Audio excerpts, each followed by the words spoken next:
In the early 1800s, China was the largest, wealthiest, and most self-sufficient empire on the planet. The Qing dynasty had ruled for nearly 2 centuries. Its population exceeded 300 million. Its economy dwarfed Europe's combined output, and its emperor sat at the center of a political system that had endured in one form or another for over 2,000 years. China did not need the outside world. The outside world needed China. European merchants wanted Chinese silk, Chinese porcelain, and above all, Chinese tea. But China wanted almost nothing in return. Trade was conducted on China's terms, through a single port, under strict imperial supervision. Foreign diplomats were expected to perform the kowtow, a full prostration before the emperor, acknowledging his supremacy as the son of heaven. And then, in 1839, a war broke out that shattered all of it. Not a great invasion by a neighboring empire, not a civil war or a revolution, a trade dispute over a drug. The First Opium War lasted barely 3 years. It was fought between the largest empire in Asia and a relatively small expeditionary force sent by the British Crown. And when it ended, the world had changed. China had been forced open like a locked door kicked off its hinges. The treaties that followed stripped away sovereignty piece by piece, and a chain of events began that would not end until the last emperor abdicated his throne 70 years later. This is the story of how it started. To understand how a drug war brought down an empire, you need to understand the economics first. For centuries, European demand for Chinese goods had created a massive trade imbalance. Britain imported enormous quantities of tea from China. By the early 1800s, tea had become the national drink of Britain, consumed by every social class, and the East India Company held the monopoly on its trade. The problem was simple. China operated on a silver-based economy, and the Qing government demanded payment for tea, silk, and porcelain in silver bullion. Britain had very little that China wanted to buy. No British manufactured goods held any appeal. The result was a one-way flow of silver from Europe to China that had been draining British reserves for decades. This was not a minor accounting problem. It was a strategic crisis. Britain was literally bleeding wealth to sustain its tea habit, and no conventional trade solution was working. So the British found an unconventional one: opium. The East India Company controlled vast poppy fields in Bengal, India. Opium had been used medicinally in China for centuries, but the British industrialized the trade and turned it into something far more destructive. They grew the opium in India, processed it into dense cakes, and sold it at auction in Calcutta to private British merchants called country traders. These traders then shipped the opium to the southern coast of China, where it was smuggled ashore by Chinese distributors who bribed local officials to look the other way. The system was elegant in its cynicism. The East India Company kept its hands technically clean. The country traders took the legal risk, and the opium flowed into China in staggering quantities. By the 1830s, over 1,000 tons of opium were being smuggled into China every single year. So the effects were catastrophic. Millions of Chinese became addicted. The drug spread from the coastal trading ports into the interior, reaching farmers, soldiers, government officials, even members of the imperial court. Productivity collapsed in affected regions. Crime rose. And most critically for the Qing government, the silver flow reversed. Now silver was pouring out of China to pay for opium, draining the imperial treasury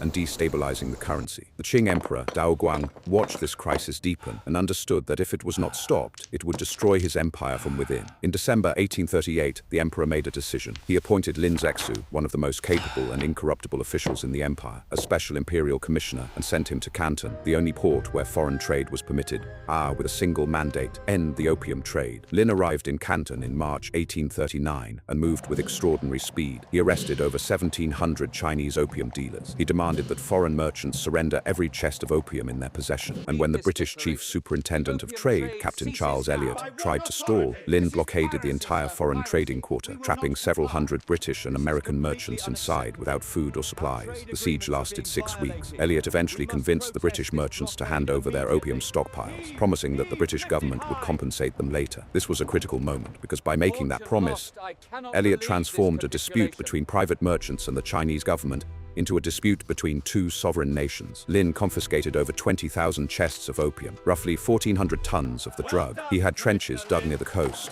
filled them with water, salt, and lime, and destroyed the entire stockpile over the course of 23 days. It was one of the largest drug destructions in history. Lin then wrote an open letter to Queen Victoria. The letter was polite, reasoned, and devastating. He pointed out that opium was illegal in Britain itself. He asked why the British government would permit its merchants to sell a substance to the Chinese people that it would never allow to be sold to its own. The letter was never delivered to the Queen, but it was eventually published in a London newspaper, and it remains one of the most remarkable diplomatic documents of the 19th century. Back in London, the debate over how to respond split Parliament almost exactly in half. Many members found the opium trade morally indefensible. The young William Gladstone called it a war of injustice, a war more calculated to cover Britain in permanent disgrace than any he had ever read about. But the voices in favour of military action were louder. The merchants who had lost their opium demanded compensation. The East India Company's entire revenue model depended on the opium trade continuing, and British officials framed the issue not as a defence of drug dealing, but as a defence of free trade, diplomatic equality, and the protection of British subjects abroad. The vote to authorise military action passed by a margin of just 9 votes. It was one of the closest war votes in British parliamentary history. A fleet was assembled, troops were dispatched from India, and in June 1840, a British naval expedition arrived off the coast of southern China. What followed was not a war in any conventional sense. It was a demonstration of technological superiority so total that it barely qualified as a contest. The Qing military had not modernized in over a century. Their warships were wooden junks designed for river patrol, not naval combat. Their coastal fortifications were built to repel pirates, not withstand modern artillery. Their soldiers carried matchlock muskets that had been obsolete in Europe for 200 years. The British arrived with steam-powered iron warships, the most advanced naval technology in the world. The most famous of these was the Nemesis, an iron-hulled steamship that could navigate shallow rivers, outmaneuver any Chinese vessel, and deliver devastating broadside fire at ranges the Chinese could not match. The first major engagement set the tone. British warships sailed up the Pearl River and destroyed Chinese fortifications one after another. The forts that had been built to defend Canton fell in hours. Chinese war junks were sunk by the dozen, often before they could get close enough to fire a single shot. The casualties were grotesquely lopsided. In engagement after engagement, the British lost single-digit numbers, while Chinese losses numbered in the hundreds or thousands. The British strategy was not to occupy territory permanently, but to seize coastal cities, disrupt trade, and apply pressure until the Qing government submitted to negotiations.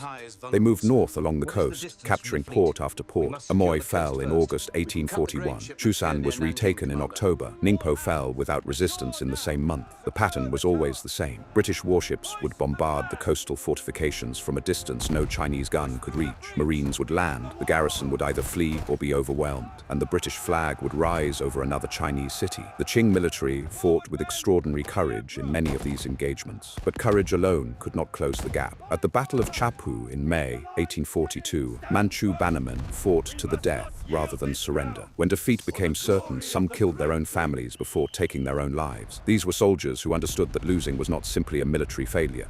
It was an existential one. The Manchu dynasty's legitimacy rested on military strength, and that strength was being destroyed in full view of the Chinese people. But no amount of bravery could overcome the technological abyss. The Chinese were fighting a 19th century industrial power with weapons that had not meaningfully changed in 200 years. By the summer of 1842, the British fleet had entered the Yangtze River, the economic lifeline of the entire empire. They captured the city of Zhenjiang after fierce fighting, cutting off the Grand Canal, which connected Beijing to its southern rice supply. This was a strategic masterstroke. Without the Grand Canal, the capital would starve. The fleet then sailed upriver to Nanjing, the ancient southern capital of China. British warships anchored within firing range of the city walls.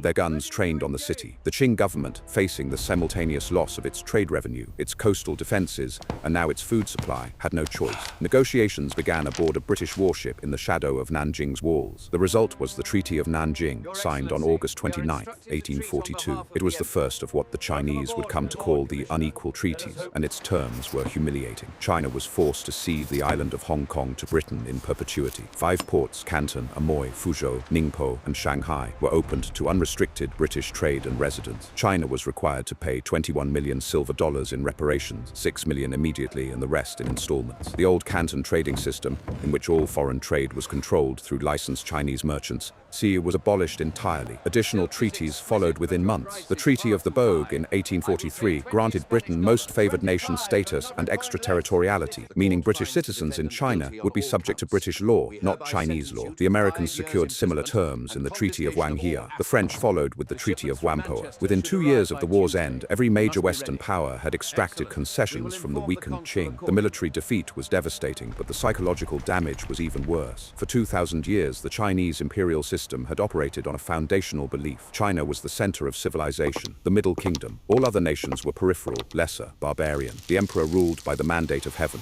and his authority was beyond challenge. The First Opium War shattered that belief in a matter of months. A relatively small force from a distant island nation had sailed up the coast of China, destroyed its defenses, captured its cities, and dictated terms at the gates of its most sacred capital. The emperor had been unable to protect his own people, and the terms of the peace proved that the Western powers did not recognize Chinese superiority at all. They treated China as an equal at best and a subordinate at worst. The prestige of the Qing dynasty never recovered. Within 8 years of the Treaty of Nanjing, China was convulsed by the Taiping Rebellion, one of the deadliest civil wars in human history, which killed an estimated 20 to 30 million people and nearly toppled the dynasty entirely. The rebels explicitly cited the weakness the Qing had shown against the foreigners as proof that the mandate of heaven had been withdrawn. The Second Opium War followed in 1856, ending with British and French troops burning the Summer Palace in Beijing, an act of cultural destruction that remains one of the most painful memories in Chinese history. More unequal treaties, more concessions. Opium was finally legalized. The defeats kept coming. The Sino-French War of 1884, the catastrophic First Sino-Japanese War of 1895, in which China lost Taiwan, recognized Korean independence, and watched the modern Japanese Navy destroy the Beiyang fleet that China had spent decades building with Western technology. Each defeat stripped away more sovereignty, more territory, more legitimacy. Reform efforts came too late and were sabotaged by internal politics. The 100 Days Reform of 1898, an ambitious attempt to modernize the government along Japanese lines, was crushed by conservatives within the Qing court after just 103 days. The Boxer Uprising of 1900, a violent anti-foreign rebellion, ended with 8 foreign nations invading China simultaneously and imposing the most punishing indemnity yet. By 1911, the dynasty was hollowed out. The Wuchang Uprising, a military mutiny by soldiers in the new army, triggered a chain reaction that brought the entire imperial system crashing down. Province after province declared independence from Qing rule. On February 12, 1912, the 6-year-old Emperor Puyi, the last emperor of China, abdicated his throne. 2,000 years of imperial rule ended.